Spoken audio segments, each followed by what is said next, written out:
Kumusta mga kapatid? Sa kinakaharap natin ngayon na crisis sa bansa ay nilalayo ng Armed Force of the Philippines o hukbo ng Pilipinas na magpapatuloy ang modernization program ng AFP sa taong 2022.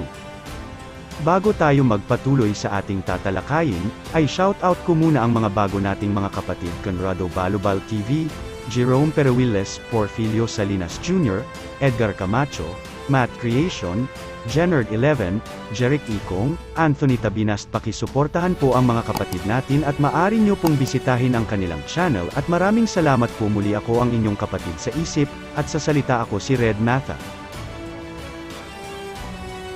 As the country battles a health crisis, Congress increased the budget allocated for the modernization project of the Armed Forces of the Philippines next year to 8 billion pesos.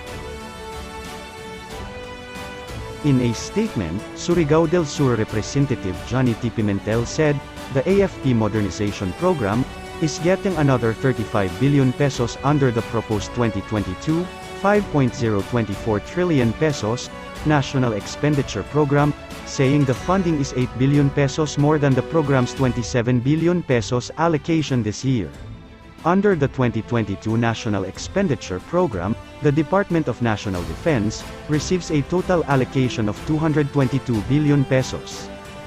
We expect the bulk of the fresh funding to be spent on new naval assets for heightened national security missions, considering our lingering territorial dispute with China in the West Philippine Sea, according to Pimentel, chairman of the House Committee on Strategic Intelligence on Sunday.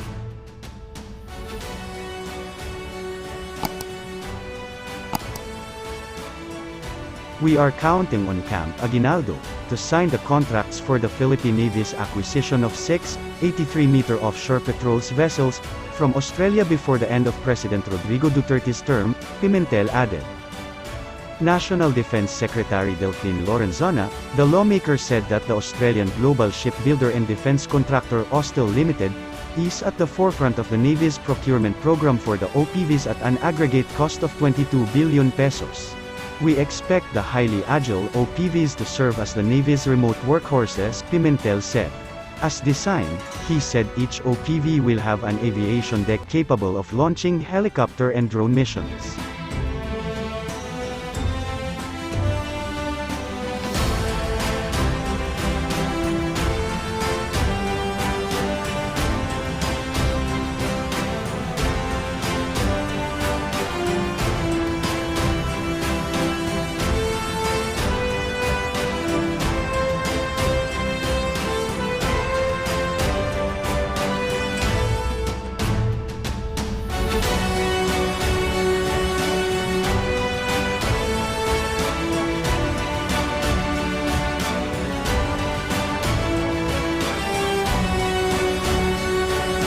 They will also be capable of rapidly deploying and recovering high-speed rigid-hulled inflatable boats, armed with large-caliber machine guns, the lawmaker added. Also, he said the OPVs will have a top speed of 41 km per hour, and a maximum cruising range of over 6,000 km at 22 km per hour. We want Austal to build the OPVs in its shipyard in Balamban, Cebu, because it will mean more jobs for Filipinos, Pimentel said.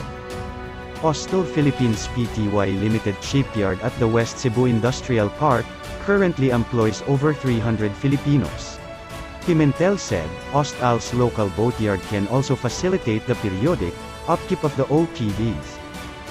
Under the Duterte administration, the Navy has so far acquired 2 guided missile frigates at a combined cost of $337 million, 15.8 billion pesos, from South Korea. The 108-meter frigates BRP Jose Rizal and BRP Antonio Luna are now the Navy's largest and most modern warships. Earlier this year, the Navy also ordered a 33-meter Shaldag-class fast attack craft worth $127.9 million or 6.16 billion pesos from Israel Shipyards Limited plus $79.4 million, 3.82 billion pesos worth of remote-controlled weapon stations and missiles from Israel's Rafael Advanced Defense Systems Limited. The first of the missile-armed fast attack craft is due for delivery in the first quarter of 2022. After the 8 fast attack craft from Israel and the 6 OPVs from Australia, we expect the Navy to acquire 2 heavily armed corvettes worth 30 billion pesos, Pimentel said.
Kung nagustuhan mo ang mga ganitong video ay hinihikayat kitang mag-subscribe dito sa aking channel para ma-update kita pag may mga bago akong i-upload na video kagaya nito. Ako ang inyong kapatid sa isip at sa salita, ako si Red Mata.